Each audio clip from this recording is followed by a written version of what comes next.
Welcome back. Hope you guys are having a good start to your week. Thank you to those who have watched the first pilot episode. We're praying for those who took Joey's advice and put the house on Michigan State against Ohio State Sunday. Ohio State coming out with a 3-point buzzer beater there at the end. Joey happy, his wallet not so much. Got any thoughts on that one, big guy? You smell that? The air smells a little bit fresher. The the birds are still chirping. It's 8:15 at night. Just a glorious day. And the Wings beat the Blues 6-1 yesterday. It's a glorious day. Somehow we beat Michigan State, but we can't beat Minnesota. But I digress. I'm sorry, but I'm very happy. So I was hedging my emotions, okay? I was hedging my emotions. Alright? And it works every time, because either I'm happy or I'm happy. So, what can you do? So today, one of the big topics we're going to talk about is in fact, one of the main things going on in the sports world today, especially with college football, is NIL and college players finally being able to make money off of their name, image, and likeness, and kind of all the uncertainty and the kind of way the rules work with that. So, Joey, do you want to take it away? In a time where college sports, and more specifically college football, is full of change, there tends to be a lot of uncertainty and fear of where the game is going. It seems as if we can't get a day without some sort of blockbuster news, whether that involves a big name player transferring to somewhere else, those transfers and high schoolers following the money when it comes to NIL, conference realignment, playoff expansion, court battles, or the coaching carousel. But never fear, college football fans. The product on the field has never been better. And I believe it's going to continue to get better. We just had the first season where you could say 8 teams have the talent to win the national championship. So even though times are crazy off the field, on August 24th, college football season kicks off, and we can all sit back and enjoy our favorite sport. Your thoughts, buddy? Cannot tell you how excited I am for that August timeline to kick off, and for me personally, going to school here in South Carolina, having Williams Bryce right down the road, ecstatic to get back in the stands there. um, the uncertainty when it comes to, especially last year with all the drama surrounding the playoff, this year with the expansion coming up, we'll see how all that plays out. Will there be more drama with the teams coming in right at the kind of the bubble where we see like now we have March Madness, you have like the on the bubble um, college football playoff. Are we going to start to get a bubble? Will We're going to talk about kind of how are we going to see like an expansion go from 12 to 14?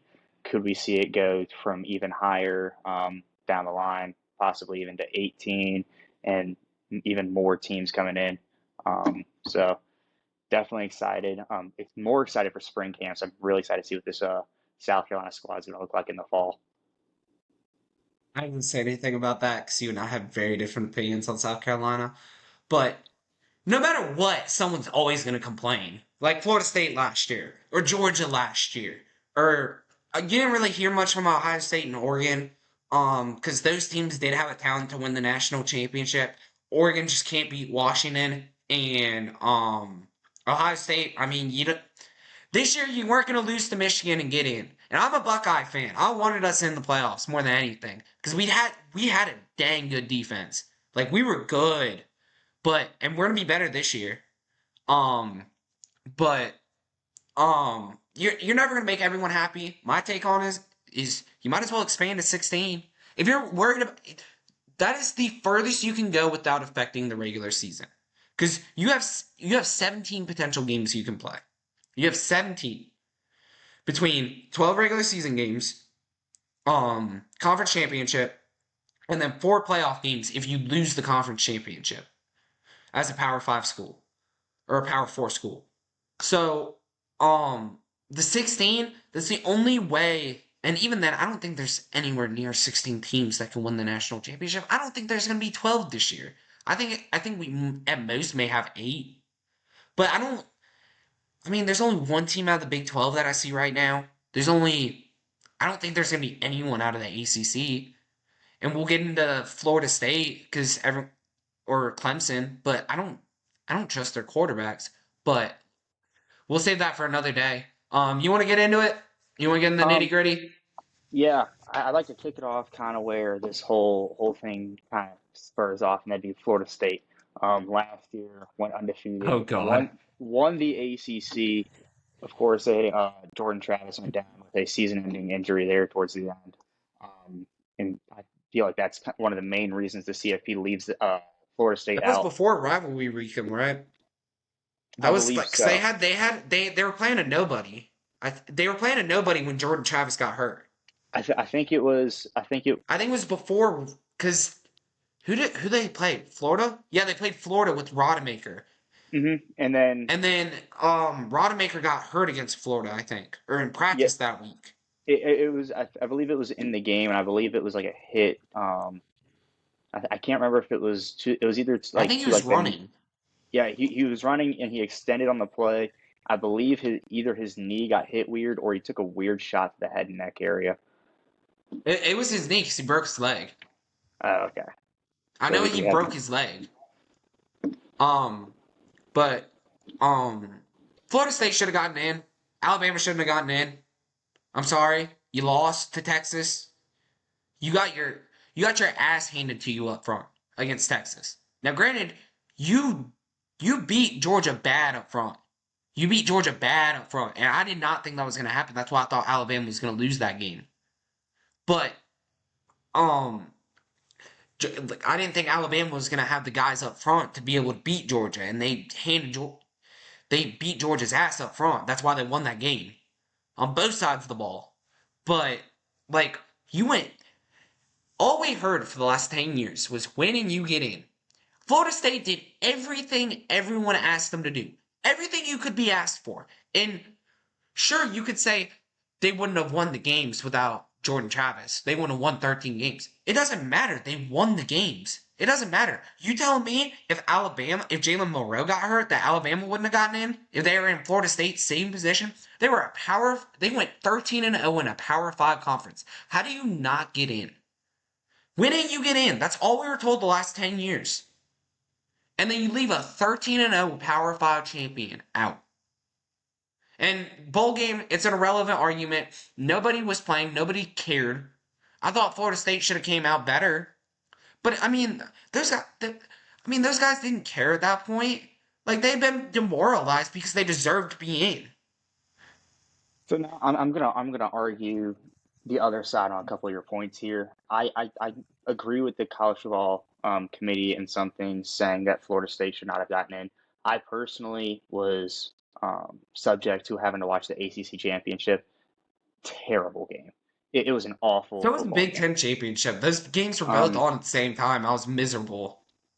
but having seen that and comparing that Florida State team then to compare it to the team that had beat Clemson in Clemson earlier in the year, that was a fantastic game. Especially being a South Carolina fan, loving to see Clemson lose. Great game. And coming it down to the wire, fabulous. And then they were able to beat quality opponents, but it was not the same roster going in. And you look at that ACC championship game, clearly it was their defense that won that game. Their offense could not do anything. In fact, neither offense could really do anything. But you go and Let you me look at go let ahead. me let me argue something. They would have had Rodemaker back week one as the CFP. Rodemaker would have been back. So the problem was the last thing in the committee's eyes was that freshman. I can't remember his name, but the last thing in the committee's eyes was the freshman. I think that's what killed Florida State. Rodemaker would have been back and it would have been a little bit better. But you beat, I think it was Florida. Florida's not a bad team. I mean, they went 6-6, but they had a rough schedule this year. I think they went 6-6 or 5-7, and then they beat a good Louisville team. It wasn't like the old Louisville teams where they just try to win on offense. That defense was good. The defense was good. I thought Louisville was going to win that ACC championship game, but somehow Florida State pulled it out. So, I mean, you go 13 and 0 in a Power 5 conference, like I'm sorry, Alabama lost to Texas. You in my opinion there's a better argument to put Georgia in. But I mean, they would have left either way. If they put Florida State in, they would have left Texas out to put Alabama in. Even if we would have been having the same conversation. either way, but I So mean, I, as much as I don't like Georgia, I think their fans can be extremely annoying, but I think Georgia should have gotten it. Um, Two-time defending national champion. I mean, extremely well played for most of the season. They had some struggles early on in the first half of most of their first half games. Gave us a little bit of hope there. Came out and just demoralized us in the second half. Their defense destroyed our offensive line, as many teams did this year.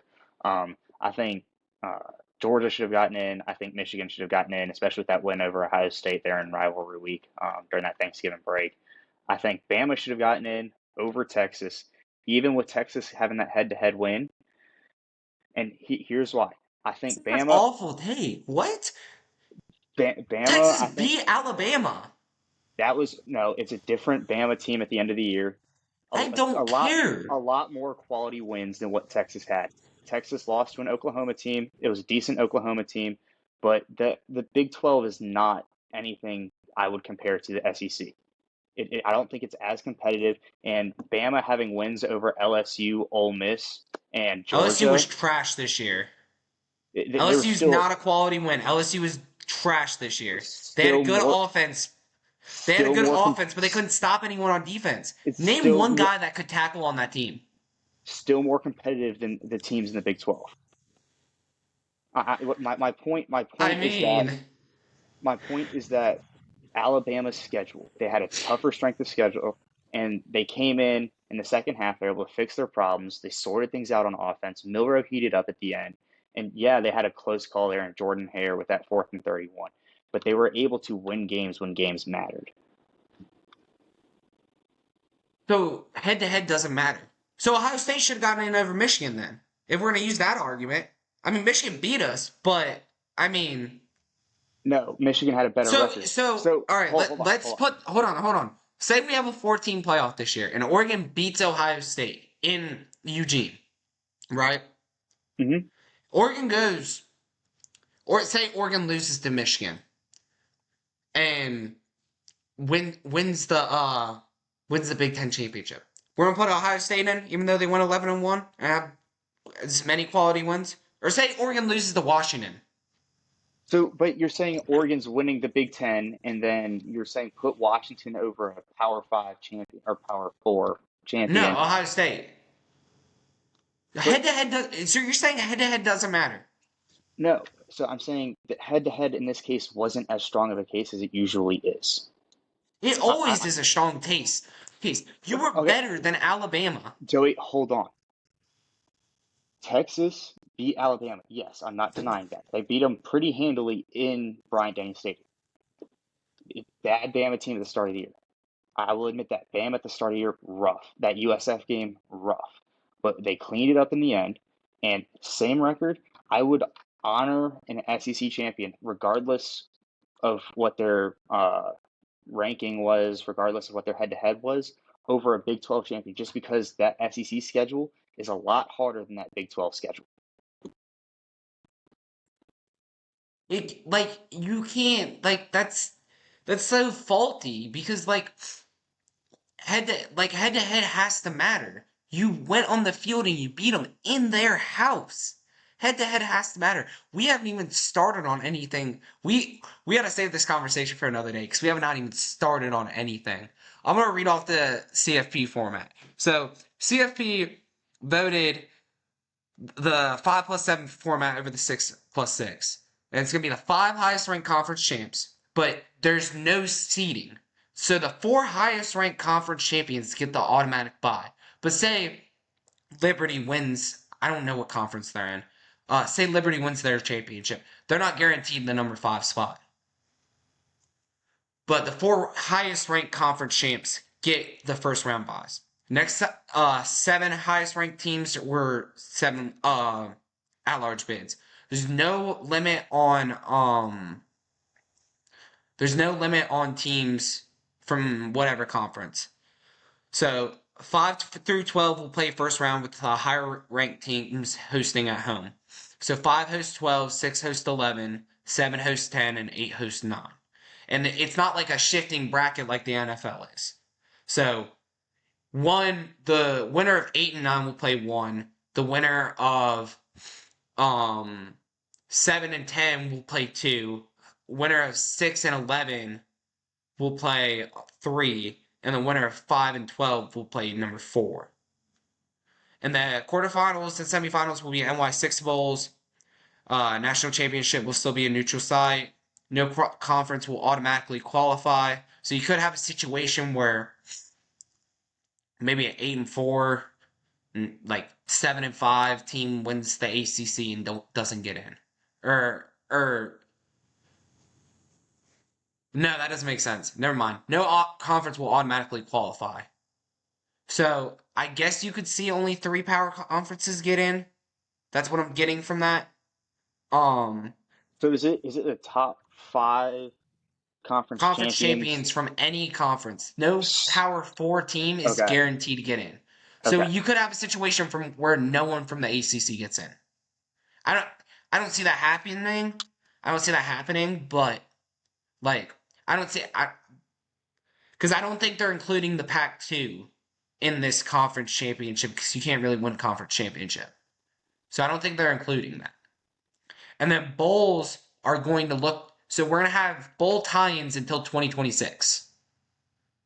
And then the bowls are going to try to get rid of those when the new TV deal comes out. So the Rose Bowl, I think, will still have the Big Ten. I think it's the Cotton Bowl will still have the SEC. It's a Cotton Bowl or a Sugar Bowl, I can't remember, but they'll still have the bowl tie-ins until 2026. So that'll be interesting. So I think the bowls are deciding which semifinal and quarterfinal game they're hosting. That's all I got on that. So your thoughts? I like it. I'm not sure what else they can really do with it to make it more appeasing. I think there's always going to be someone who's not going to be satisfied with it, and again, we're going to find that out when Selection Sunday happens. So I think it's pretty straightforward. It's an open book. I think the biggest question is who do you think benefits from this layout the most? Notre Dame. I'm going to agree with you on Notre that one. Dame. Um, Notre I Dame. You think already get a bye week, so you can't win a conference championship, but you already get a bye week. And if you go 12-0, you're going to be the number 5 seed, more than likely. You go 12-0. I don't know if Notre Dame's going to be 12-0. I haven't looked at their schedule. Um, I don't trust Notre Dame because they've gone 9-3 the last 2 years. And I mean Riley Leonard's cool and all, but I don't know how much I trust Riley Leonard. Um, so I don't know how tough a schedule Notre Dame has, but I as long as they go 10-2, I feel like they're going to make the playoffs. They're because the committee's not going to leave Notre Dame out for a smaller team. Like, I can agree with that. I definitely think that Notre Dame's got a bigger market, especially having a TV deal with NBC. Um, oh yeah, I think one of the bigger questions that's going to like be answered is, are we going to see any group of five teams squeak in? If so, what do you think? Like, give me three teams that you think out of the group of five that have the best chance to make it. are you talking? 'Cause there's going to be a G5 team in there. Yeah, There's but a like G5 team in the playoffs no matter what. outside of that group of five, that Like guaranteed slot. one of the at-large bids, Hmm. no chance, no chance. They're not going to leave a big brain out.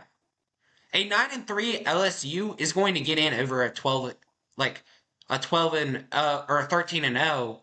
Say if there's two 13-0 group of five conference champs. LSU 9-3 LSU's getting in over them. The committee's not going to leave a big brain out of it. There's no way. You seem So I don't know if I agree with that one. I think if you see like a team like Tulane who's been playing better as of late, especially the past couple of seasons, didn't have the greatest bowl game last year, but if you see them go per se undefeated, win, I believe they're still in the American, and win the American, I think come so. in 13-0, do you think they have a shot at an at-large bid over per se a 9-3 LSU team that has some questionable losses on it?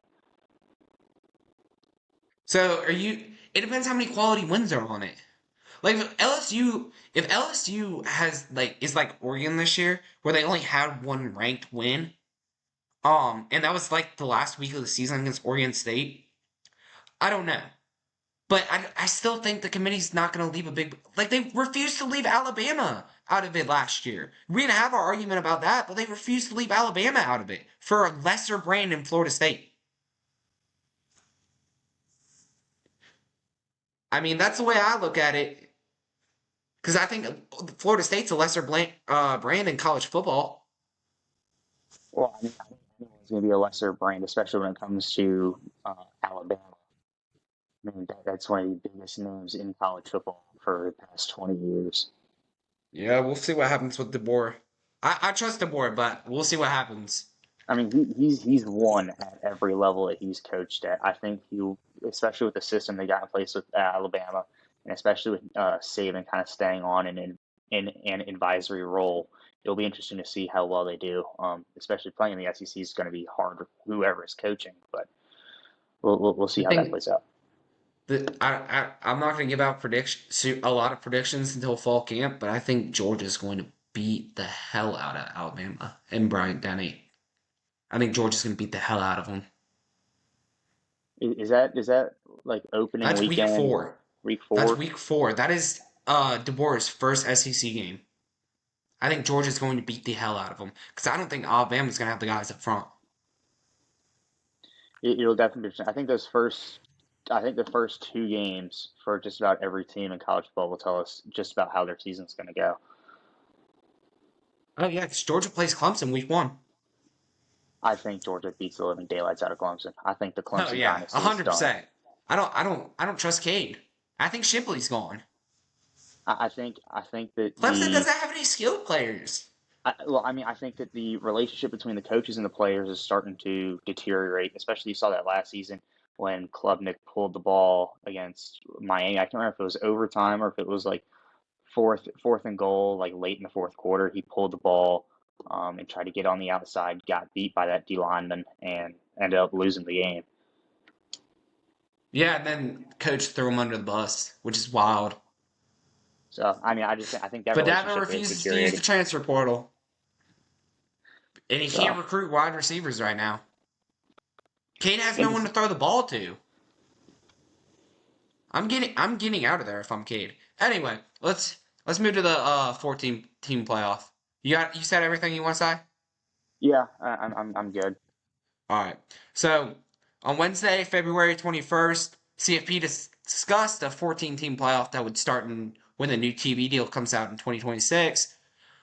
It's likely going to happen according to the members, but they said there's a lot of work to be done pertaining to financials. My take on this is just move it to 16. Because you know what it's going to be? The Big Ten and the SEC champion have the buys. I don't see the Yeah, point. Just move it to 16. And then, because 16 is the furthest you can go without messing with the regular season. Because that way everyone's playing 17 games. Like, that's the furthest you can go, to me.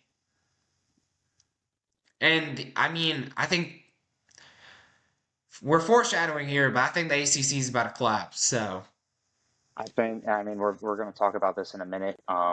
With Florida State, I think Clemson's looking to get out of the ACC. Um, but with that 14 team playoff and having expanded, or looking to expand to 16, or hopefully or I guess they're at 12 now, looking to expand to 14, how long do you think it take before they expand to 16? I don't know, because I don't know. It depends on what TV deal it's on. Because I don't feel like. Mm, I don't know. Because I think a lot of it. I think we'll have 16 by at least 2030. Because they're gonna see how much the revenue jumps this year. They're gonna triple already doubled profits, and that's what they want. It's all about money now. It's gonna expand to like 24, 22. It's gonna get bigger than the FCS, and I think that's 22. But the FCS does it right. I mean, they got a lot of teams in there, and a lot of those teams get killed. But I mean, the FCS got it figured out, and the FCS playoffs entertaining as hell. Like I love watching it. definitely have some good football going on down in FCS. Got to see Furman play against South Carolina, Jacksonville. Well, I guess Jacksonville State's now FBS, but former FCS when they knocked off Florida State. I thought they were And this past HBCU. Or is that Jacksonville, that's Jackson State? That's that's Jackson State. Jackson's. So Jacksonville State's the other Gamecocks. It was Battle of the Cocks there in Williams-Brice. Quite not didn't start the way we wanted it to. It required us to have a pick six in like the last couple seconds of the fourth quarter to end up winning it. So, or to end up sealing the Yeah, that deal. We game were was up, embarrassing. but I had secondhand embarrassment from that game. great squad they got going on over there. Really came in with their cocks swinging. Oh God, stop. All right, we're gonna get to the Florida State legal drama. So, you ready? This is gonna be a lot. Yeah. All right. So, Florida State voted to sue the ACC over the grant of rights, their board of advisors or whatever. According to ESPN, Florida State would estimate it would cost $572 million to leave the ACC without a legal victory or settlement. If the court if the court rules against Florida State and tells them they have to stay in, they would not be able to leave until 2036. So that's 12 years from now. But the court could rule in favor of FSU and let them get off scot-free. ACC had 20 days to respond. I think I don't remember when they sued them. But the Florida State did sign the grant of rights, which is what this is over. So grant of rights twice, once in 2013 and again in 2016, where I think it expanded the TV deal to 2036.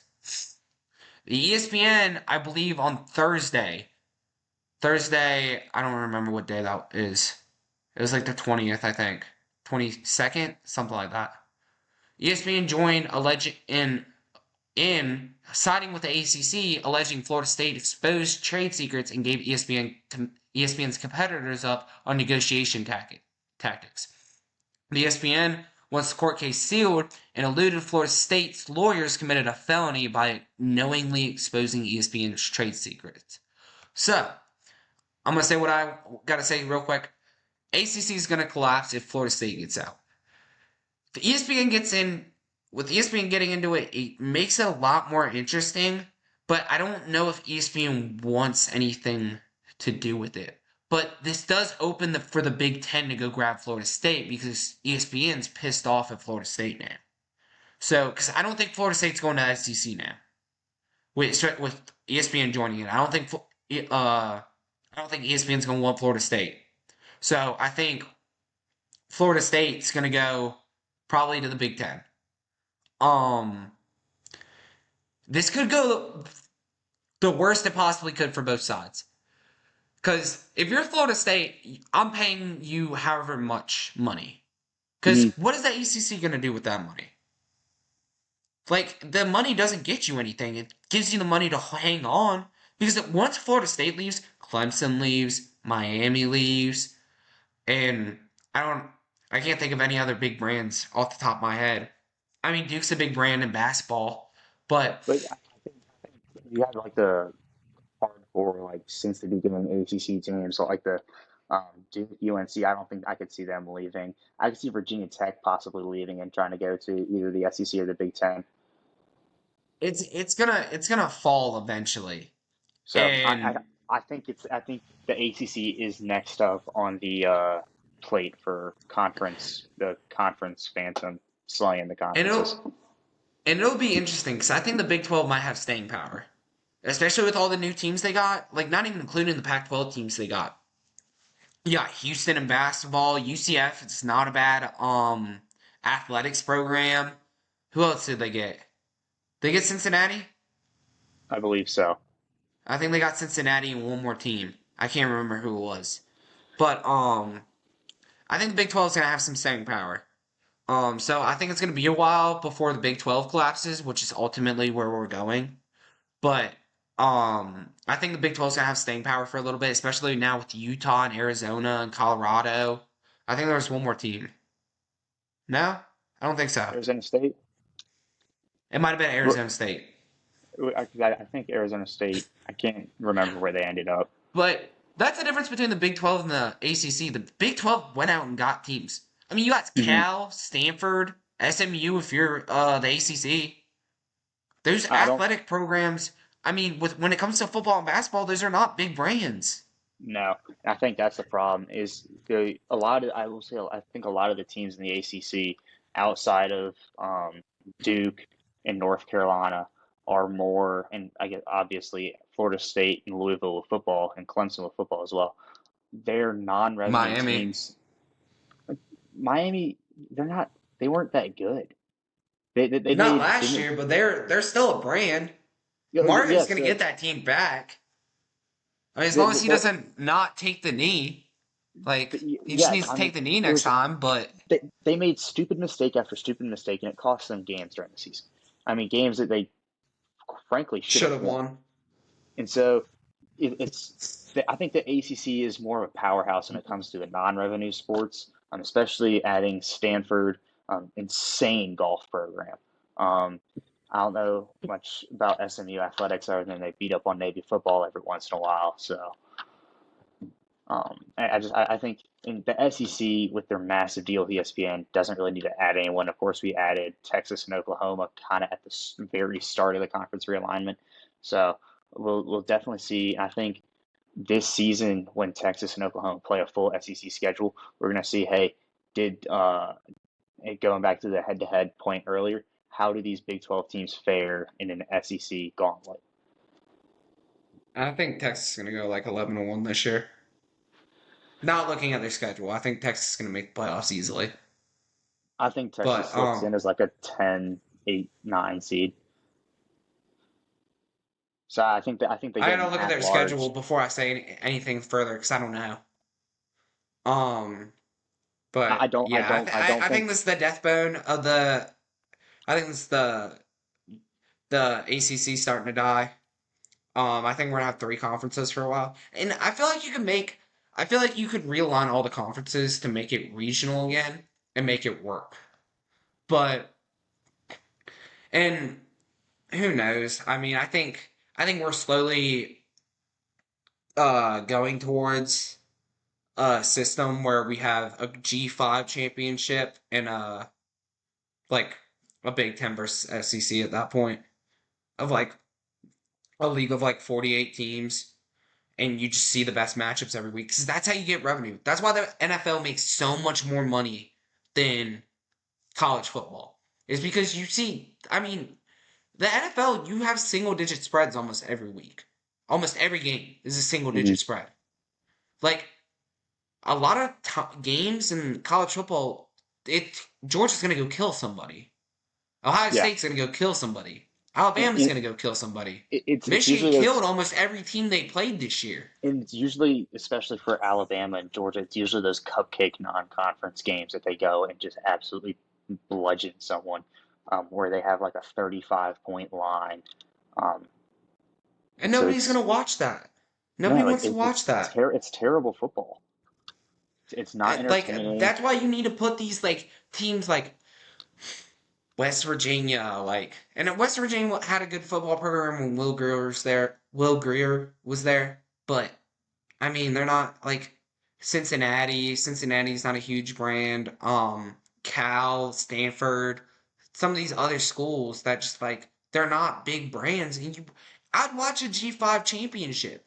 You can have the FCS, the G5. You can have the FCS, G5, and Power 4 or 5, whatever you want to call it, championship, and people are gonna watch it. That you want to know how you make more profit doing that. So would you support kind of taking a system similar to what they have in Europe with the soccer programs there and how it's like a tiered system with relegation? Would you support like a like I don't even know how to phrase it because it wouldn't be Division One, but like a Tier One, Tier Two, Tier Three, Tier Four, Tier Five, where it's 15, Well, 20 that's how teams in each, but it's like 15, FBS and FCS are. but it's a FBS and hundred. FCS are both D1. Yes, but there's 130 136 teams in FBS now, and so Yeah, now you take it, but you divide it up into a tiered system, and then bottom two teams from each tier go down, top two, top whatever go up, but balance it out so the numbers stay the same every year. And that way, every game matters. You're not going to have a team that goes 0 and 15 with completely empty stands because, I mean, now you're going to have a game that matters because you're fighting to not go down to the crappier ranks and play against other teams that are quite frankly also terrible. But it also gives like programs the chance to move up, and it's going to be able to highlight players that wouldn't usually be able to be on the national stage because they're playing for these smaller, lower. I don't even know what the word is. Lower market schools. Well, playoff film is the best film. Let these guys get some of this film. These G5 guys get some of that film. Because you see how many of these guys fall and end up being big. I mean, look at Brock Purdy at Iowa State. I mean, I get Brock Mm-hmm. Purdy wasn't great in college, but I mean, Dak Prescott, say what you want about him, but he's still a solid quarterback. I'd say he's still a good quarterback. He just can't do it when it matters. He was at Mississippi State. I mean, granted, that's an SEC school, but it was a lesser. I mean, I don't think Mississippi State's going to be included in the big dogs when you talk about football. Um, I think Mississippi State's program is slowly on the decline. Um, well, because they, especially after Mike Leach died. Rest in yeah, I peace. mean, absolutely tragic situation there. What a personality he was to the college football game.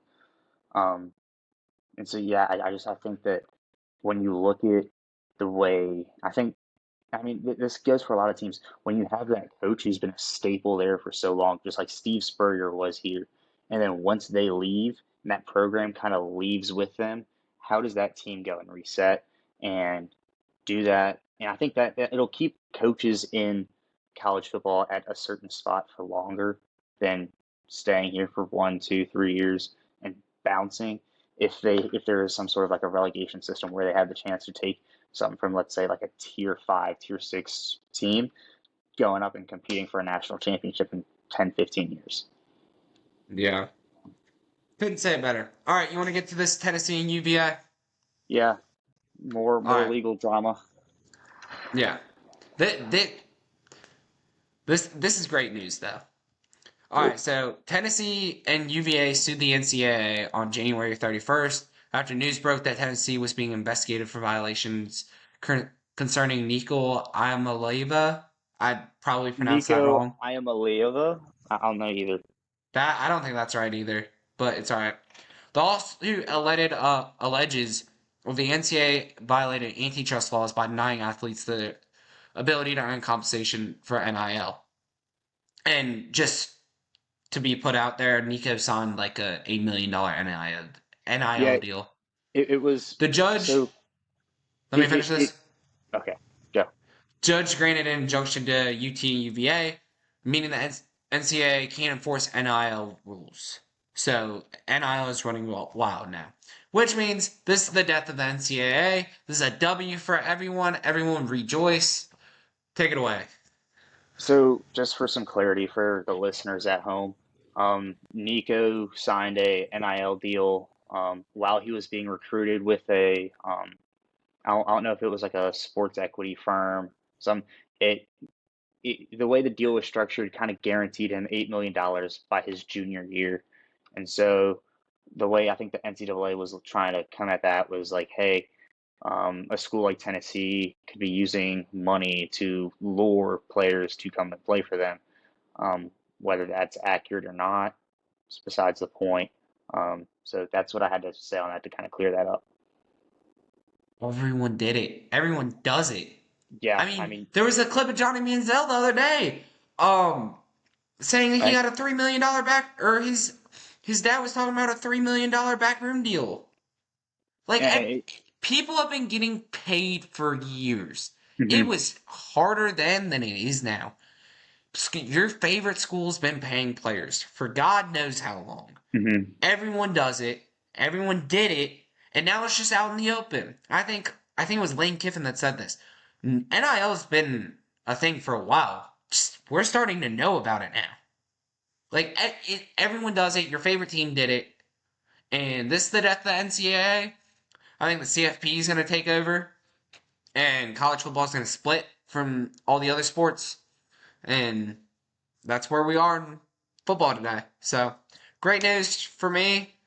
Um, it'll be interesting how this NIL goes because I'm not sure. I read something where it's like the NCAA can't enforce NIL in only those two states, but I'm not sure if it goes for everything. I'm not sure, but So either way, my big W.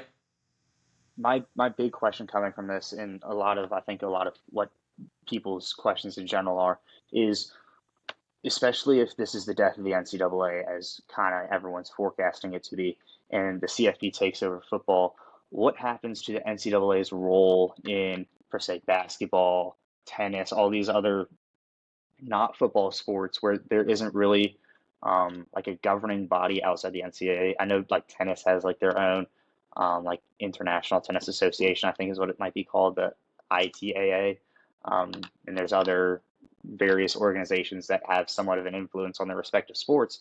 But how does the NCAA manage to stay afloat in other sports, whereas they're not making anywhere close to as much money in football? I ain't got an answer for that one. I ain't no insider, so I don't know. I mean, basketball makes a little bit of money, but it don't. Every other sport is supported by football. Every sport is supported by football, but the universities are still going to use that money to fund those other sports. So I'd assume. Or I think a lot of programs are just going to start. A lot of schools are just going to start cutting athletic programs. They're start cutting athletic programs that don't make money. And you're gonna be able to only go to Stanford for a swimming team or Michigan for a wrestling team or whatever. But I mean, I don't see I don't see this going for. I think teams are gonna have to go down to like five or five or so athletic programs because I I think don't. college football is gonna completely split. It's gonna become a professional sport where these So athletes aren't employees. I don't know if I'd agree with cutting programs. I mean, especially when you look at like what we just talked about with the ACC being so good in their non-revenue sports, to be able to go and cut that. And like, for instance, North Carolina at Chapel Hill dominates in field hockey. I doubt they'd ever cut that because I mean, that program they have there not only rakes in ACC titles, but rakes in national championships. I think Yeah, they that's ain't kind gonna of cut that sport, but what about the sports they're not good at? I mean, I still think they're pretty darn good at soccer. I think both men's and women's soccer. I think they're pretty good at golf. I think when you look at like the ACC, they're pretty good all around in the non-revenue sports. So I don't know if you could go and start cutting programs. I mean, I think USC the other day put out something where it was like all of our sports that are in season right now are ranked within the top 25 of their respective sport. It's like how would a school like USC who does make a lot of money from football go and use that money to fund some of the other sports, with football being a major part of the athletic budget, go and say, hey, we want to cut this, but that team's doing somewhat well, even though they may not have brought home a national championship.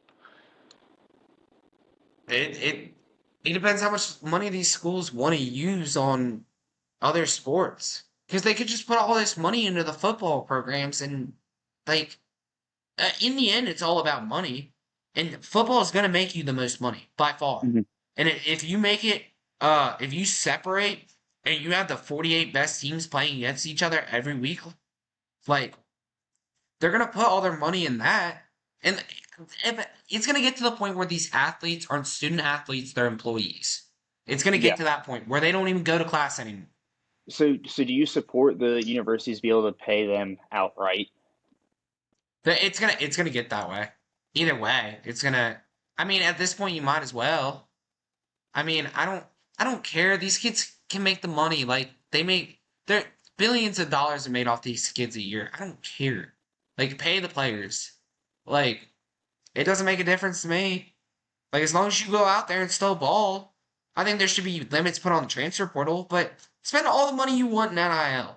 Ohio State spent 13 million in NIL in the transfer portal on like 5 players. Good, more of it. Spend all the money. I don't care. And it's either that or it's gonna get to the point where one, you're gonna start having contractual obligations with these NIL deals where you have to stay for like 3 years and play in the bowl games and stuff like that. And you're not gonna have your room and board paid for and your food paid for. It's gonna get to one of those 2 points because they're not gonna pay for your room, school, and board, and um and pay you $2 million. Like it's schools ain't gonna do that anymore. They're just get smart, Mhm. and it's gonna be a reality call for these kids. But I mean, it's what you need to learn. I mean, because a lot of kids have to learn that in the NFL. So I think this is kind of where we put in a plug. If anyone out there who plays college football and deals with like has NIL deals and would like to come on and talk about their experience, not only especially with the transfer portal, but with NIL and how that has worked for them, um, more than welcome. Shoot us a DM, shoot us a text. More than happy to have you on. We can work something out there. So, Joey, back to you. You ready to move this to Big Ten over unders? Yeah, let's get it. All right, I'm gonna read all the Big Ten over unders.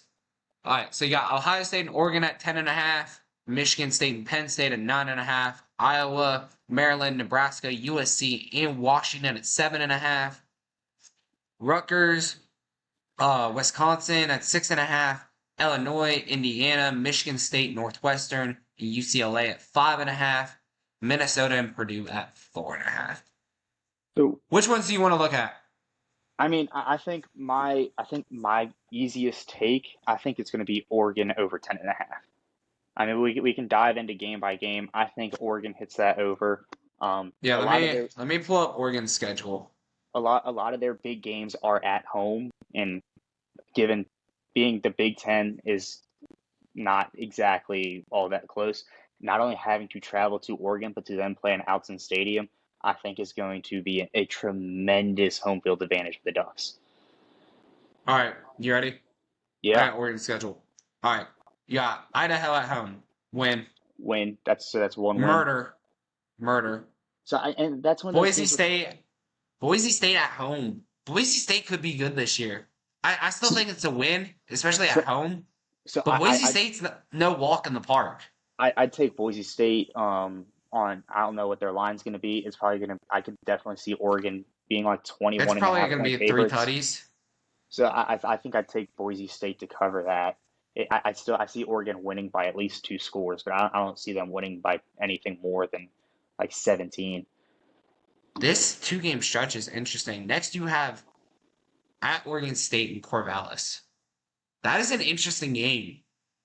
Probably go Boise State and then go across town to cross state to Corvallis. That's an interesting 2 game schedule. I mean, I still got them 3-0, but that's interesting to go to Oregon State.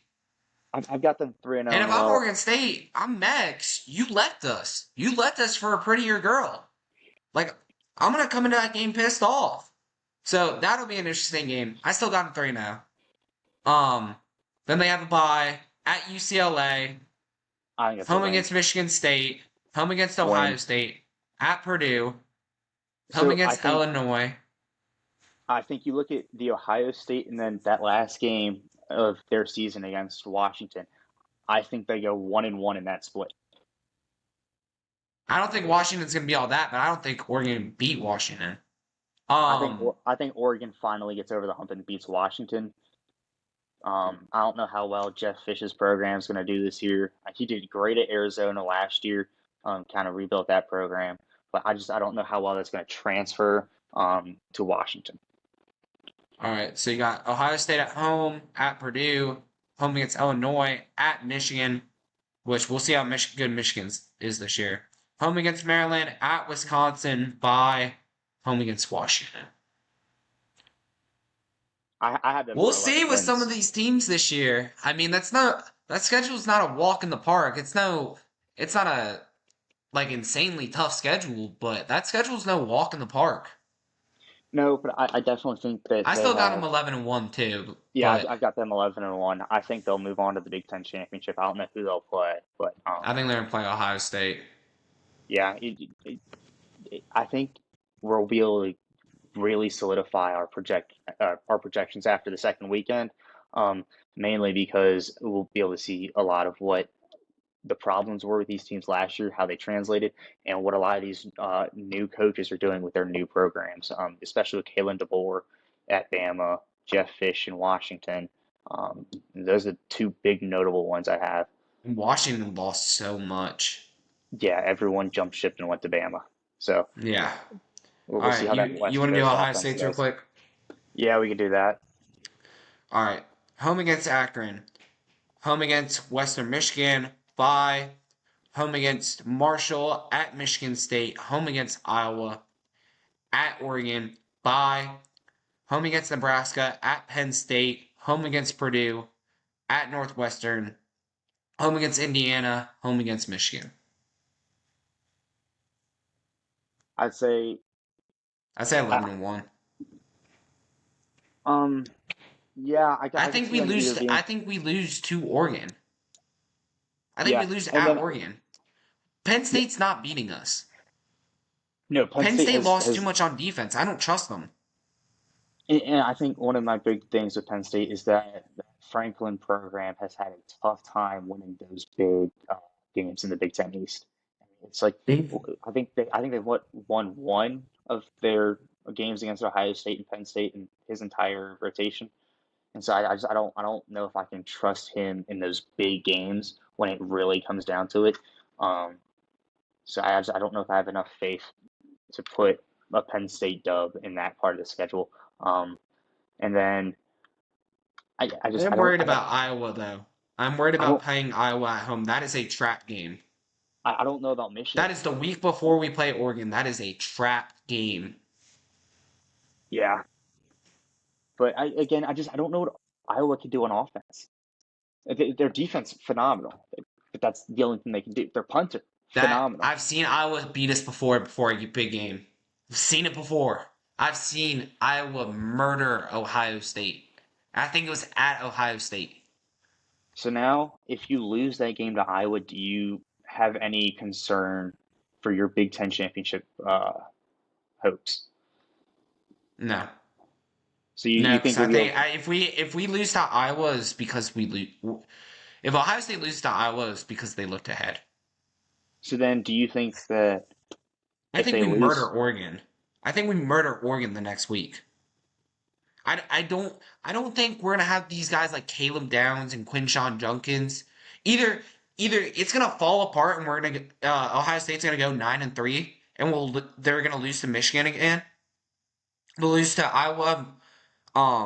We'll still be they'll still beat Penn State because I don't trust Penn State, but they'll lose to Iowa at Oregon and home against Michigan. And it'll fall apart. Ryan Day will get fired, even if they make the playoffs. Even if they so win the Natty, Ryan Day is going to get fired if they get 9-3. so do you think Ryan Day is then on the hot seat this season? Absolutely. This is if Ryan Day does not beat Michigan or at least go to the Natty, and you better lose to Georgia. You better go to the Natty and lose to Georgia. That's the only way. Because otherwise, he's going to get fired. So with this expanded playoff format, do you honor like a second round exit at all or a semifinal exit? I've been one of the biggest Ryan Day defenders, but I mean, if you lose to Michigan and you go out in the second round with this team and the team Michigan's gonna have, Michigan's not the same. Michigan, I don't think Michigan's gonna be able to score on offense. I just don't trust them on offense this year. I mean, even if they had JJ, I don't trust them on offense. They'll be able to run the ball, sure, but I mean, you're just losing so much, and I don't trust them. But I mean, we'll see. Speaking of Michigan, I want to look at Michigan's schedule real quick. So just to clear things up, I think we're going to take the over on Oregon, I'm over taking the on, over on Oregon and Ohio State. and so then before we look at Michigan, over under 9.5. Yeah, yeah. Over under But nine no, and a but half like for Michigan. choose your over or under for 9.5 before you go in and look at their schedule. I just want to hear your thoughts like quickly. I have their schedule up right now. I'm trying not to look at it. I would go under because I know they got a tough schedule this year, and I just don't trust them on offense. I'm also going to take the under. I think I that think they they had. go 9-3 though. I I think think 8-4 is their floor. I think they had too many people leave. I just think that they had all of their key players that kind of pushed under the Natty last year leave. I don't know how much. I can't remember what the new coach's name is. I don't know Throwing how more. much. I don't know how much he's going to be able to do without Harbaugh's oversight. Yeah, and here's the thing that misleads so many people. Sharon Moore did a great job those 3 weeks Harbaugh was suspended. I'll give him all the Hmm. credit in the world because Ohio State should have won. Penn State should have won. Especially with Sharon being thrust in at the last minute. Both those teams should have beaten Michigan. But the fact that the fact that everyone gives Sharon Moore so much credit, he has not had to do the day-to-day operations. Jim Harbaugh was still running the practices. He was still run. He just wasn't running warm-ups before the game. He wasn't in the stadium, and I know that plays a big part. But that is the thing that so many people are misled on, is he did great for what he had to do, but he did not have to run the practices in the week-to-week operations. How's he going to have to do worrying about the defense, especially with Minter gone? And I give him all the credit in the world for only having one player leave. All the credit in the world. And he deserves it. Because to only have one player leave when your defensive coordinator and your head coach leave is bravo. But I'm telling you, it's not as easy as he made it look those last 3 weeks of the season. It's not. So now I have another question for you here. When we look at back to 2 years ago, Georgia TCU in the national championship, absolute blowout. Do you think Michigan has a similar season to TCU, what TCU did this past most recent season, coming off national championship and kind of just flopping dead in the water? I still think Michigan's. I don't think Michigan goes worse than 9-3. I think they keep it close against every team they play. I think they'll murder some of the teams they play because they got a good defense. But so do you see them I think ending they're up going to be like? similar to Penn State. I think they're going to be similar to Penn State of last year. Their offense looks really good against bad teams, but against good teams, their offense won't be able to do anything. And that defense is going to be good. I think that's what it's going to look like. I think their ceiling's 11-1. Let's get into their schedule. Um, so week one, you got Fresno State at home, which is no walk in the park. But I think they'll be able to handle that. I think that'll be a quick win. And then you have Texas week two at home. I think Texas comes in, and yeah, I think that's one of those games you just talked about where the offense against bad teams looks really good, but against a team like Texas, I don't think that Michigan will be able to handle what the Longhorns have going in Austin. And especially with Texas getting Isaiah Bond, that's huge. Hmm. Like I think Quinn's gonna have a Heisman type season. I think Quinn's gonna be really good this year. So would Quinn be one of your front runners to put money on for the Heisman, like without even having to look I at the don't know if I'd odds? put money on him yet because I think Jalen Monroe is gonna be really good. I think the guy I have winning it is Carson Beck. I think Georgia goes 12-0, or I think Georgia goes 13-0. So, and this isn't looking at their schedule. I know Georgia doesn't have an easy schedule, but I think Georgia's going to go 13-0. And I think Carson Beck's gonna have a great season.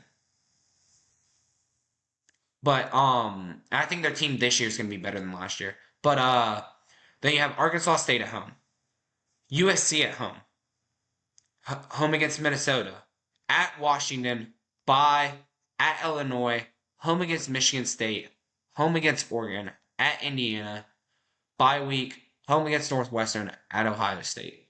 So that's one, two. I got Three three losses? losses in there. I got Yeah. three losses in So there. not 9-3. I think we're both agreeing on that. So that would still that would That'd that put would them be at the under. under, and that's what I would think that I'd take the Michigan under. Um, there's some I'm games not touching it. uh, I'm not my touching it. my big one I'm not going to touch is Purdue. Purdue at 4.5. All right, let me pull up. I mean, they were awful last year, and I think they won four Didn't they games. miss 3 field goals against Ohio State last year? Yeah, and I think there was three field goals from inside 30 yards, or it may have been like Oh, right at 30 I think it yards. was inside 40. Because I think the first one was like a 35, and then it was like a 20 something, and then it was like a 18. But But anyway, Purdue schedule. it's like I think they Yeah. I think they lose to Indiana State, or I'm not. I don't think they lose. I think they beat Indiana State, but they lose to Notre Dame. They lose to Oregon State. They lose to Nebraska. They lose to Wisconsin. I think they might beat Illinois. I'm not sure. That's one of those games. I think it's a That's toss up. at Illinois, though. I don't know. I think that one's a toss up. I think they lose to Oregon. I think they lose to Northwestern. I think Northwestern's starting to come up. They're not quite ready to shoot up yet, but I think they're getting Well, ready to break Northwestern through. ain't sneaking up on anyone this year either. They Mm-mm. went 6-6 last year when they were projected 1 win. Yeah. So I mean, I still think I think they'll do better. I think they'll make a bowl game. I think Northwestern. I think their ceiling is 8 wins, but I think they'll slide right in between that 6 and 8 win mark. I think Purdue's going to lose there. I think Purdue loses to Ohio State. I think they lose to Penn State. But those last two games against Michigan State and Indiana, I had no idea. All I three am of those winning at teams, Michigan, or I got Michigan State winning. but I I mean, think Jonathan Smith's going to do a real good job at Michigan State.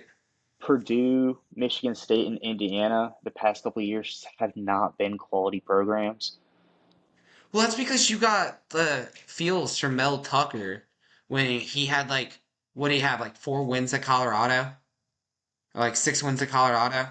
And then you gave him like a $10 million because Kenneth Walker covered up all your problems. That's what it was. So again, He I was going to think get fired anyway without all the drama he had. I forget. I think it was like something with sexual assault or something. yeah, I believe That with it was sketchy too. Mel Tucker, Yeah. I believe it was something related to I sexual think he was assault and like, I think he was sexual asking misconduct. like, yeah, something like that. So I think big question So here. yeah, I got one, two, three, 4,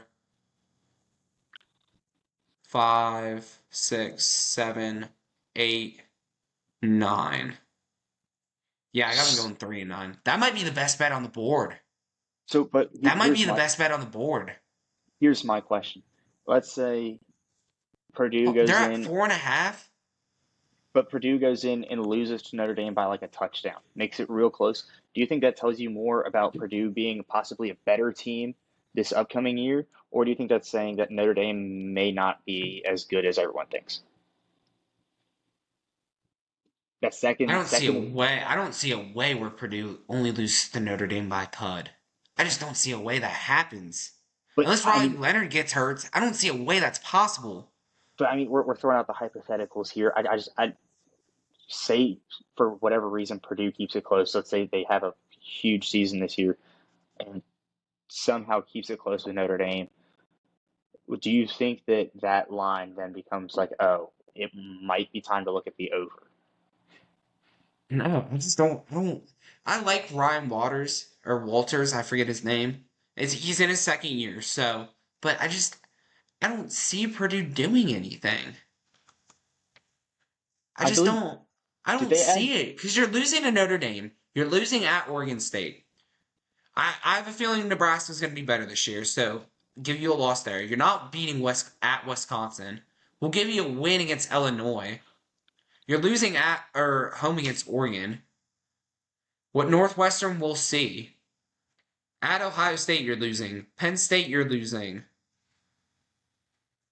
I mean, even then, I still see 7 losses in there. And that's without the sketchy games. But I mean, they have 1, 2, 3, 4, 5. I mean, they have 6 home games, but all their away games suck.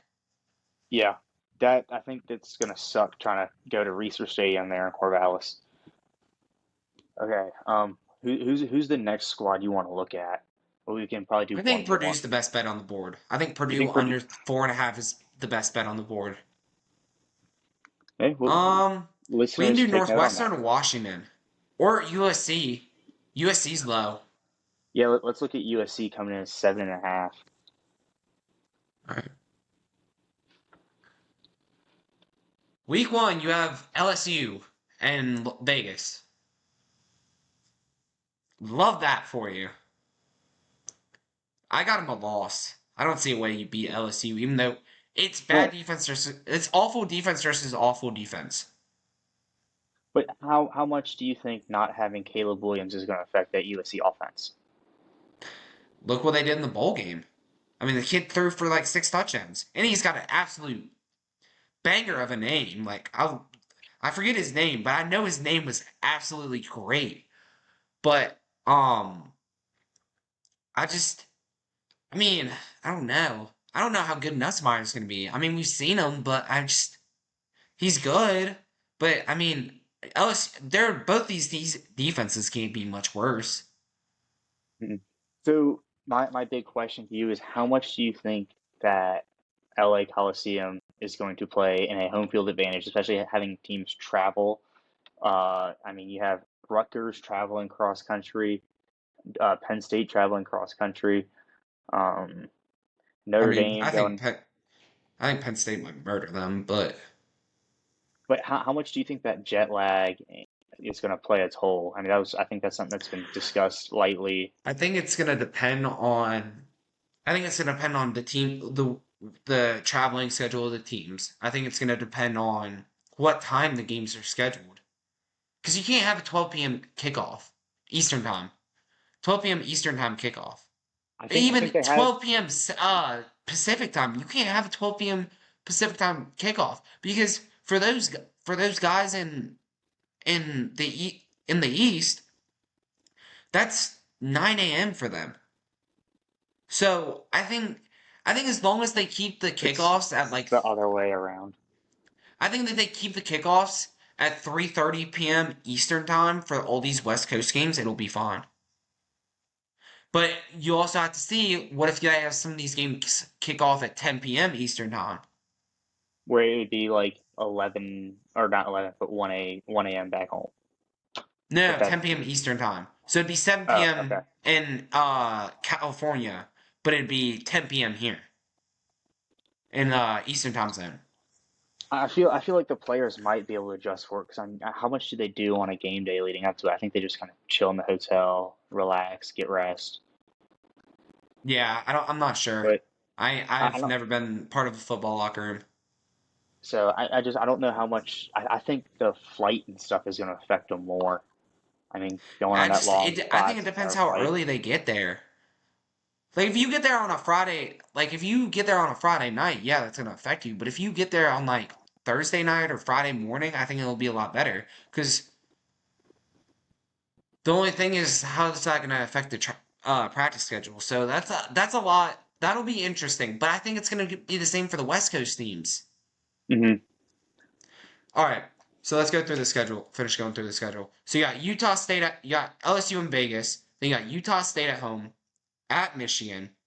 I got so 1 and 2.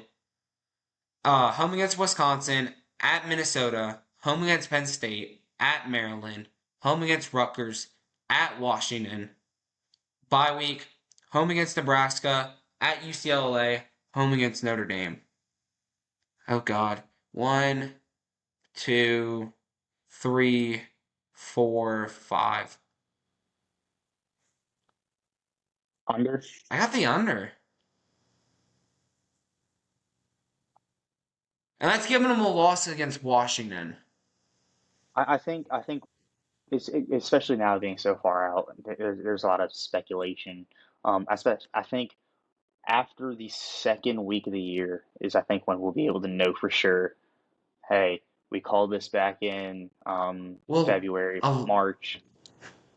I think a lot of these teams got bye weeks within the first 3 weeks of the season, or within the first 4 weeks, and then they got a second bye week at the towards the end. So yeah, and especially with a team like USC having to travel, I don't know how much that's gonna help or affect them. Well, it looks like they did a good job scheduling because I think USC's I got rid of the schedule, but I think they got at least 4 games like in the West. So, Hmm. So they I mean, have granted, that's still going to be another rough 8 games, but they got like 4 games against West Coast teams and the game in Vegas. Like so 3 games against West Coast teams not and including one the in game in Vegas. not including the game in Vegas. They don't have a single game. Like they don't have back to back home games at all. So they're here, travel, here, travel. So they're bouncing around a lot. Yeah, but they do have Washington, so I mean But that's not terrible. and then you have Considering you UCLA as going well. to Ann Arbor, considering you're going to Ann Arbor, Okay. Um, I think we should move on. All Star and games. you do have a 5 week stretch where you're on the West Coast, where you go Rutgers at home, at Washington, bye week, home against Nebraska, at UCLA, and home against Notre Dame. Yeah, we ready to move on to the All Star games Um, and any other yeah, we Big can move Ten. on. Okay, so I think we're slowly starting to see the deterioration of kind of like the All Star games. I would say like the festivities. I think will always kind of be around, but the games more or less. I mean, when you're dropping 211 points in an All Star game, like absolutely zero defense is being played. Um, And remember, the quarters were 12 minutes. yeah, even crazier. It wasn't like it was an hour game. Like it was a 12-minute game. Um, Guys pulling up from beyond half court. I mean, just I miss the days when it was you had like Kobe playing, and he talked about like being able to truly see best on best, the best five against the best five in the world, go at it for an hour, 48 minutes, whatever you want to call it. It would be good basketball that would draw insane numbers. Because I mean, we had the best guys there. That Obviously, West team was nasty, dude.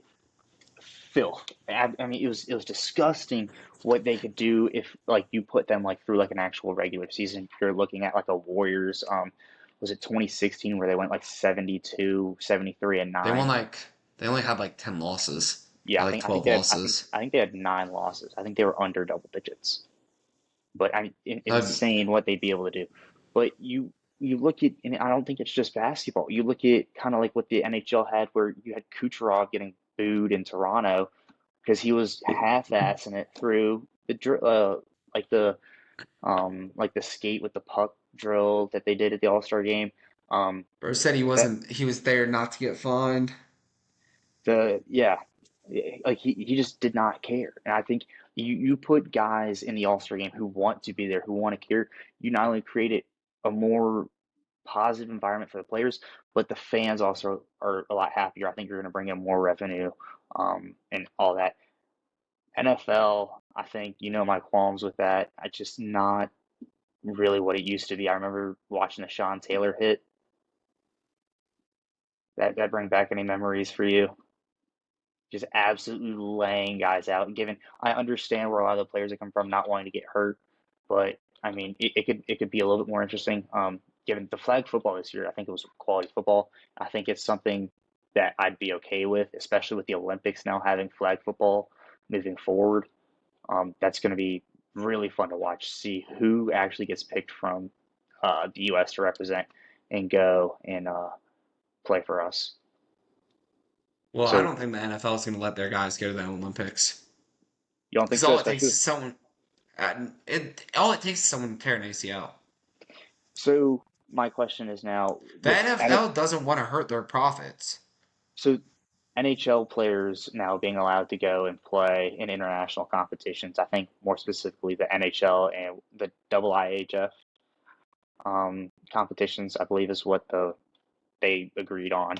Um, Big news. Finally able to see another Oshie and who's it? I think it was Bobrovsky and Sochi in 2014. I, The Team USA. I can't remember if it was, I don't think it was a gold medal game. I think it was a semifinal game. Oshie went 8 rounds. I'm pretty sure it was Bobrovsky. To end up winning it, I think in the ninth. So I think that allowing professionals to go and play in the Olympics would be cool. Another experience, especially when you're looking at football players looking to add to their resumes to get into the Hall of Fame. A gold medal, I think, would be able to boost it somewhat, not insanely because it's not full contact. Um, but I think it'll be interesting to see how it plays out, especially in the first year that it gets fielded. Um, but my question to you: do you want to try and rank your top four like all-star experiences from the MLB, the NHL, the NFL, and the NBA? Like which one is best going down, and then Um, Probably the MLB one. Um, I got NBA last, and then I like the NFL this year because the guys were having fun. Like the Mhm. dodgeball was entertaining to me. The guys were having fun and they were trying. Like they were having like because my thing is like the All Star game is not really about the players. No, it's about the It's not, fans. or I mean, not about the players. It's not about the fans. It's not. Nobody like I don't care about an All Star game. You could just get rid of them, and make it an all-star honors, like the NFL has all-pro honors. Like Hmm. I don't care. Like you can just get rid of them. But I mean, if you really want to solve this, I like that NFL. I mean, the NHL. I mean, it was like wasn't it like 3-on-3? I didn't even watch it. Hmm. There was literally I, anything else on, and I just don't care. I don't care to watch all-star games. Like, the so thing with the NBA one is I literally saw a clip. I saw Damian Lillard shoot the ball from half court. I seen Jokic and uh Luca just passing the ball like volleyball hitting it all the way down the court. And they no one did anything. Like, if you don't want to be there, don't be there. Like there's mhm. the clip of the Seattle Kraken player. I can't remember who it was. Um he was like not very happy because he had to go to the All Star game instead of the a vacation he had planned. Like I don't think you should force guys to be there. If they want to be there, be there. Like you can go win $1 million. Like because that's the only way you're gonna convince the players to be there. But I mean, I just don't. I don't. If the players are having fun, it will make this experience as a fan better. But if the players aren't having fun, no one's gonna enjoy it. Like no one was trying. It looked like a YMCA gym at the NBA one. And even then those guys tried harder. Hmm. So my top four would be the MLB. The reason why I think is they think their sport, because it's non-contact, allows for them to be able to go and play like best on best and kind of do what we um, envision for the NFL, for the NHL, is to go out there and actually have the players try. The home run derby, I don't know if you've seen videos from that, absolutely electric. Those guys Oh hitting yeah. absolute nukes is, I mean, especially when you get a city that loves their alcohol consumption, the home run derby will get quite rowdy. I just Bring it think to that, LSU. I mean, just the whole way that MLB has been able to run it I think has been able to allow for not only players to have fun with it and kind of enjoy time with guys who necessarily aren't on their team, especially with how many games they play, 162, I believe, um, and being able to go and hang out with guys that are outside of their clubhouse who they really wouldn't hang out with very often during the regular season. Um, the NHL, I think the 3-on-3 for me isn't like a massive turnoff. I like the speed of it. Given the goalies probably could do a little bit more, but it is what it is. I like the I mean, if you're faster gonna get pace. pelted for like I don't know how long the periods were, but if you're gonna get pelted on 3-on-3 with Connor McDavid and Austin Matthews on the same team, I'm not gonna try either. Like I'm gonna try a little bit, but I'm not gonna get pelted all game. Especially when I mean, I'm not doing a whole lot with this. Like, we're splitting like $1 million between like 12 guys. Like, I don't. Yeah, If I'm a goalie, I just don't care. If I go and 7 goals, you guys better go score 8. You're the best players in the world. And the skaters in today's NHL game are getting better than the goalies, which is why you see goals against average above like 2.9 now. mhm. I think a But lot of that has to do not only with shot accuracy, but with the ability to draw the goalie out. put some moves on him, put him on ice literally, and then just kind of tuck him back door. Well, these guys are just so damn good. They're just so good. Like even Connor Bedard, he's just so good. Especially for a kid our Like, age, doing what he's doing in the NHL is phenomenal. And then last place for me, or actually I had the NFL and then the NBA. But the NBA for me was kind of the same reason. There was just no defense. I mean, it wasn't really an entertaining game. I watched a little bit of it. I was flipping between NBA All Star Game and a couple other games that were on TV, but it was just there. Why would I want to watch something where it's just see how many times someone can put it like just score? It was just go and score. Like there was no like any active defense. Guys were laying down instead why of would I giving. watch that when there's literally anything else on TV? And that's my Like, point. I It's could like go watch the birds fly in the sky. so not the greatest fan of the NBA All Star Game.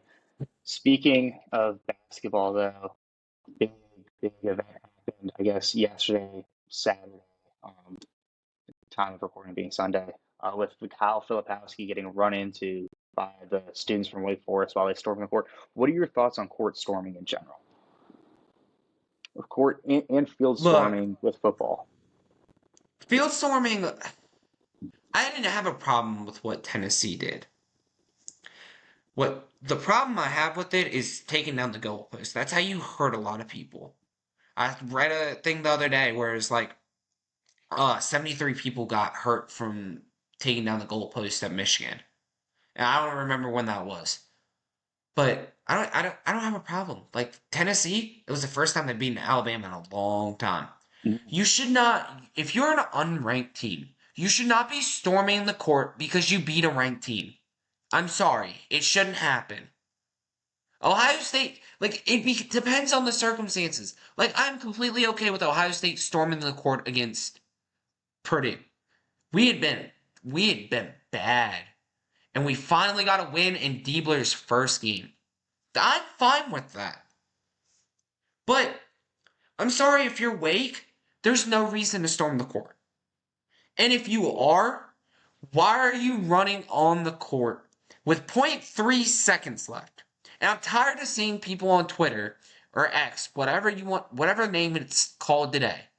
I'm tired of seeing people blame the Duke players for being on the court while the game is still going. That, like, there's no reason to blame Filipkowski. Caitlin Clark's the same way. And I'm an Ohio State fan. I think she flopped a little, but there's no reason for these kids to be getting hurt. You should have a 2-minute window for all the players to get off the court. You should have a 2-minute window, and then the fans can come storm the court and go be with their fellow students. I'm completely fine with that, but you're gonna blame the Duke player for being on the court while there's point 0.3 seconds left on the clock, and he's just trying to get the hell out of the way. Like what? What are we talking about here? I'm for court storming because you should be able to have that emotion and celebrate with your fellow students who just won a big game. But come on, guys. Like, really? Your thoughts? Because I'm sick of it. So, being a student here at the wonderful University of South Carolina, I got the chance to not only storm the field against Tennessee my freshman year 2 years ago during football. Um, I also got a chance earlier this year to storm the court against Kentucky. Thankfully, no one got hurt there. I'm all for storming court, field, playing surface. Both of those wins are absolutely massive wins for the respective programs that they were a part of. Um, with football, I know we were sitting there right front row as everything was going on. Tennessee had started, in fact, moving their equipment off the field before the game had ended. They knew it was coming. They knew what was about to happen. They were able to do that. When it comes to basketball, though, where you don't really have that luxury, I don't think there's any reason for kids to be on the court before that final buzzer goes off. Um, but I think, especially, it was kind of known Wake Forest was going to win that towards the end of the game. I'm not saying any Duke players No, at it all, wasn't. but if you're a player and you know, hey, there's a chance these kids are going to come storm the court, I don't want to get hurt. I'm going to inch a little closer to the sideline just so I can get out of the way as fast as possible, just kind of get away and minimize my risk of injury. I'm in no way, shape, or form saying Filipowski was at fault.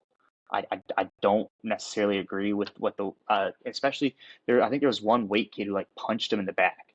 I don't He pushed why. him down. He pushed him down. There was one that went and crossed his leg. And I don't blame that kid. I don't blame Filikowski for that. That's unfortunate. But you're taunting the player and pushing him down. That's unacceptable. The student probably should be banned from the stadium, if we're being honest. There's no excuse to that. And there should be punishments against the student that pushed him. No excuse for that. And you shouldn't be taunting the player when you probably didn't really deserve to win that game. And Filipowski was the one that sold that game. He should have caught. Duke was this close to tying up that game for like a couple of seconds left. I watched that game. And Filipowski called for the ball and he dropped it. And the ball went out of bounds. There's no excuse whatsoever for you to be pushing a fan or pushing a player as a fan. I don't like these, and it happens a lot. These kids are acting like 8-year-olds running after a pinata after it just broke. Tell me I'm wrong, because that's the most No, but accurate comparison I've seen. I can understand it having been a part of it because you have so much emotion going through. Like it's a huge win in some You are a instances. grown ass person, though. You are a grown ass man and woman. There's no excuse for you to be acting like an 8-year-old. I'm sorry. There's just no excuse for it. So And are you talking? I'm all for court storming, but get the guys safe first.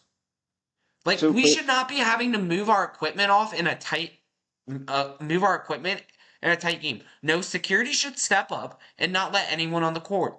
And if you get on the court before we tell you can, there needs to be heavy punishments enforced for it. That's how you stop these players from getting injured. Because I'm telling you, if Caitlin Clark would have had a major injury like Filikowski did, and Filikowski sprained his ankle, if Caitlin Clark would have had a major injury, every conference would have stopped it. It all would have stopped. And it's going to stop now. Because so you can't have this. Because the players make too much money. Not a single one of these fans make the amount of money these players do for the school. They don't. Yeah, they pay for the tickets, but they don't make that type of money. so my thing with the whole Caitlin Clark thing, I don't necessarily. I think it was a little more on the dive side. I think they could have gone in the pool, but given And I it, agree with it that. it almost looked like she had ran into the Ohio State girl. I mean, neither one of them were watching where they were going. Right? I agree with that. It was poor situational awareness. I mean, there wasn't too many other people around. It looked like it was a little bit after, like most of the people had uh, formed out at a center court there. But I just, when it comes to um, like banning court storming, I don't think there's very much security is going to be able to do, especially when you have like a lot of these student sections now that are right up on the court. When I mean, they The maybe have terms.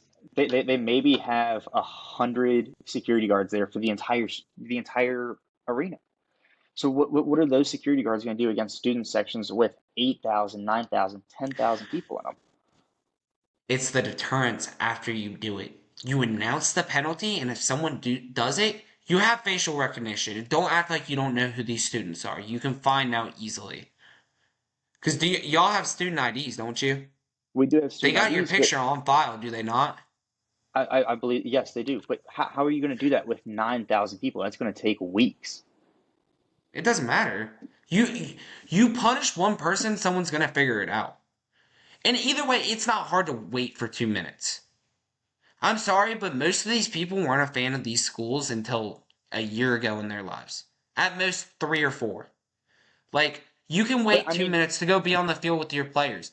And part of being in most of college the that you're not time going to. these kids are storming the court, it's for no reason whatsoever. Like, I'm sorry. Like, I mean, I get it was an upset, but I mean, we don't need to storm the court for every upset. We don't. I think weight came into that game, 19-7 maybe unranked. Duke came in number 8 seeds. I think there's a little bit of merit to being able to storm the court there. And then UConn, earlier this week going down to Creighton and Omaha. That was a big game. I'm all for storming the court if you're the Creighton student section there.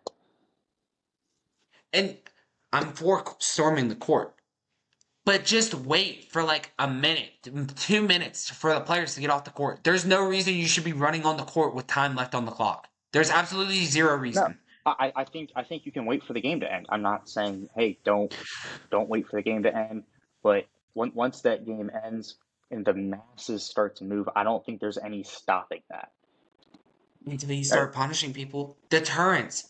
Because eventually, you know what's going to happen. Eventually, these kids are going to start throwing haymakers. These players are going to start throwing haymakers. And I don't blame them because I'm protecting me. My career is more valuable than you but be acting like an 8-year-old now running after these players like you're a zombie. Like, now you you're start going to throwing, start seeing them throw haymakers. They're going to start getting defensive. but they're going to start getting arrested, as that is against the law. That So is battery. you're telling me the kid that pushed Filipowski down shouldn't be Okay, arrested for assault then? that Because I think that's the same thing. This is a two-way street. so. You can get that Have girl in Ohio hold on, State in trouble for Joey. assault. Hold on. No way you could charge that girl at Ohio State for assault. Neither one of them were looking where they were going. They collided, looking at different angles. That was completely incidental. The thing with the weight get, I'm telling you, with but the you throw a haymaker, that's completely different than pushing him. I think light punch would be the best way to describe it. It didn't even look like it was like a full extension of the arm. Like it wasn't like an active, like he tried to like punch him, maybe a push. But you as an athlete, you throw a haymaker, that completely that is bad. I cannot get behind that at all. I'm not getting behind it, but that's what's going to start happening. These kids are going to value their career more than you trying to storm the court. I'm telling you, it's what's going to start happening. If I'm an athlete, I'm protecting me, and I'm not condoning the violence. But if I'm an athlete who has a future ahead of me in the sport, I'm protecting me. But how many of these kids are going to go pro?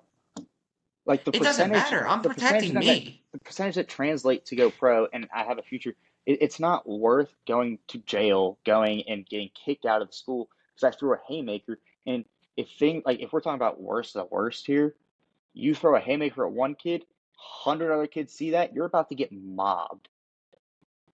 And I'm not condoning it, but it's going to happen at some point. The players are going to see this, and they're going to get defensive as soon as these people start running on the court. And a fight is going to start. It's going to happen at some point. You already seen an uptick in the fights between teams. It's going to happen at some point. These players are going to get defensive. And I'm telling you, if player Kalen Clark's statue gets injured in men's basketball, someone's going to fight. I'm not condoning it. I don't want it to happen. That would be the worst thing that could happen. But at some point, someone's going to get defensive. And that's the slippery slope you go down if you don't start deterring these people within a minute. Like just a minute, 30 seconds. Let the players get off the court. That's all I'm asking for.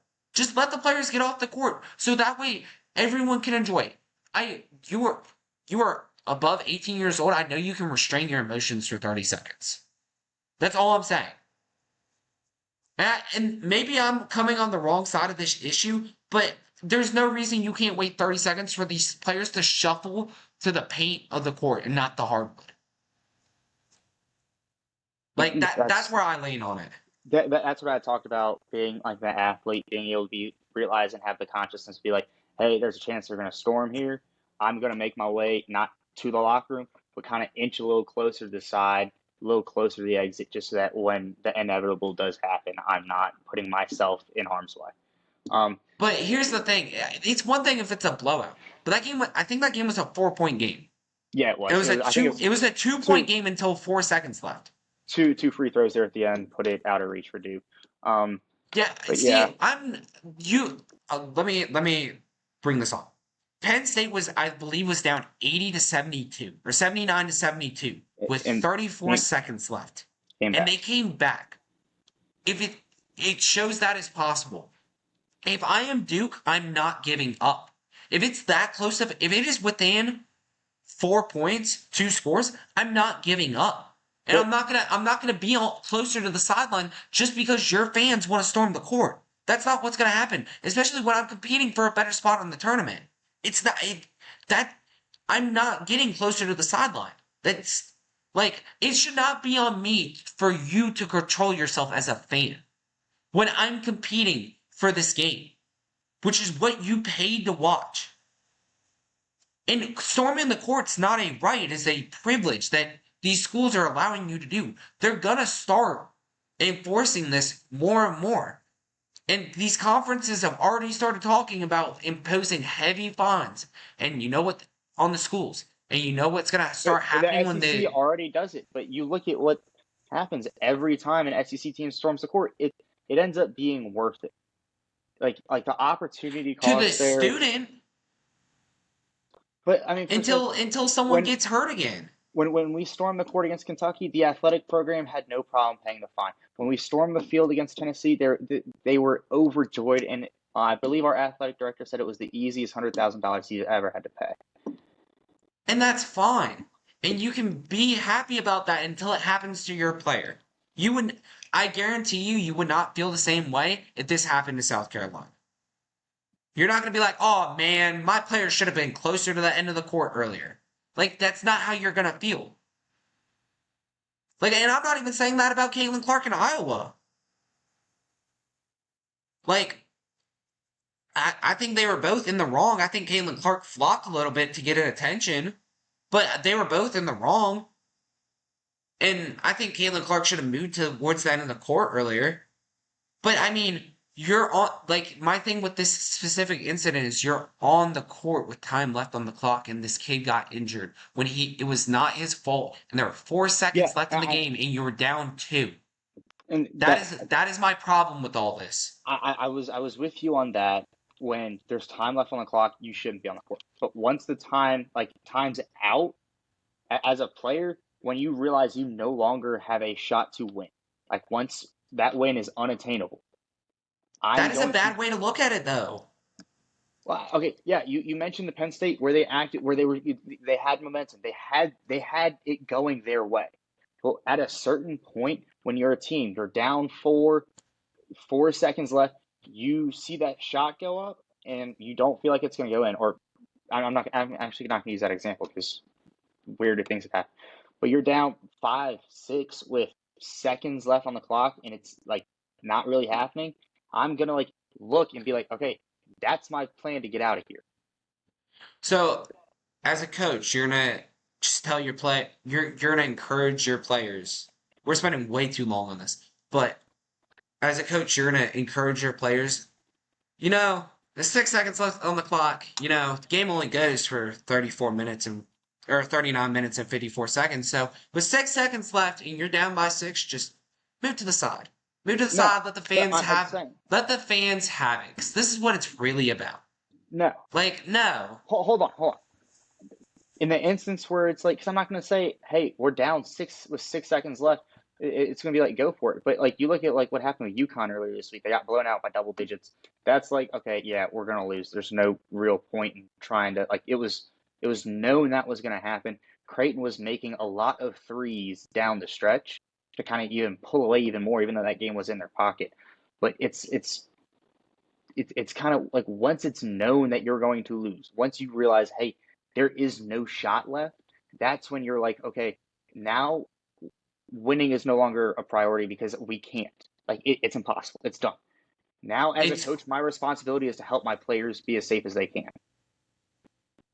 my thing is it shouldn't be on the players to protect themselves from the fans. Yes. Okay. To move on because we are taking way too long on this. Give me your Yeah, five we're not gonna agree on this. five So we five got picks for the weekend for you. yeah. I'll I'm give gonna mine I'm and gonna then we'll read off wrap it some of up. the games that I like this weekend. Um, got the Devils and the Ducks on Friday. It's the only notable matchup I got. Devils trying to figure it out. I'd pick the Ducks to win this early, but then Saturday we got Jets at the Canes, Panthers at the Red Wings, Rangers at the Maple Leafs, and Avalanche at the Preds. All 30-win teams. These are the games I'm going to be watching. I don't know about you, but these are the games I'm going to be watching on Saturday. Um, All these are gonna probably be good games. The Red Wings are looking good. The Rangers are dominant, dude. Um, and the Preds are still trying to sneak in or keep a playoff spot. Um, then for college basketball, we got number 9 Kansas at 11 Baylor. Number 24 Florida at your going to Columbia to play South Carolina. Number 20, which y'all dropped a lot. After losing to Auburn. But I It mean, was you guys did it, it get was murdered. it was the loss to Auburn, then we lost to LSU at home Oh yeah, that's a bad that loss. weekend. It was a very bad loss. Double digit lead at halftime. Don't want to talk about that at this point in time. Uh, give me your weekend bets though. All right, let me finish this. Let's get the listeners some money. Seven Marquette at 15 Creighton. Number 5 Tennessee at 13 Alabama on Sunday. I got Michigan at Ohio State and Penguins at the Oilers. Sidney Crosby and Connor McDavid going up against each other. This weekend, I got Rangers money line at the Maple Leafs. I still don't believe the Maple Leafs. They'll probably end up winning because what do you know? I got Nathan McKinnon over a half a goal. Creighton money line, I got them upsetting Marquette at home. Tennessee money line, I got them beating Alabama. I just think Dalton Connect and those boys are just. I just don't think Alabama can do it on defense. I don't know if the threes are gonna fall for Alabama. I just don't. And then I initially picked Michigan yesterday. I picked Michigan for this game at Ohio State because we lost to them in January at Michigan, and then last Sunday we beat Purdue at home.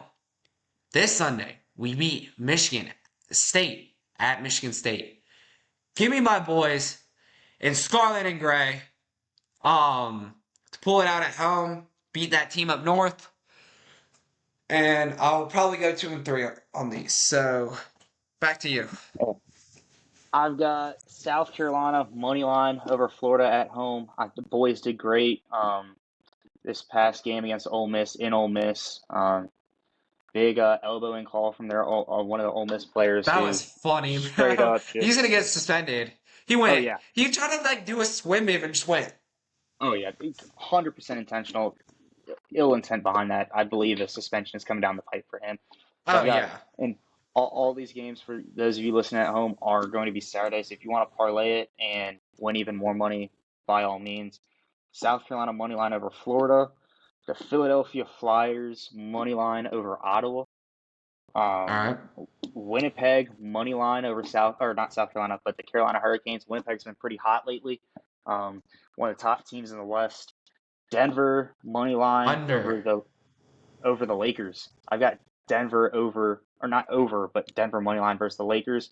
And then give me Army. As much as I hate their football team, being a Navy fan, give me Army money line versus Loyola Maryland to wrap it all up. Take it if you want. I'm hoping. I think I'm 4-1 and best on the weekend. Little iffy on the hockey one, Oh but God, I gotta check mine because it's now 10 o'clock. So um. so thank you if you Oh stayed God. the full hour and 45 minutes that we sat here and debated court storming and the NCAA NIL rule changes. Thank you. We. Be sure to follow us on all our socials. TikTok is now up, Instagram, Twitter, Threads, whatever you got it, we got it. So shoot us a And go to follow, like, comment, NutriSaveHealth.com. get you Buy some some. merch. Make him rich. Make Briggs Yeah, rich. yeah. So we'll look to do that. We'll see you guys next Wednesday. Thank you. Catch y'all later.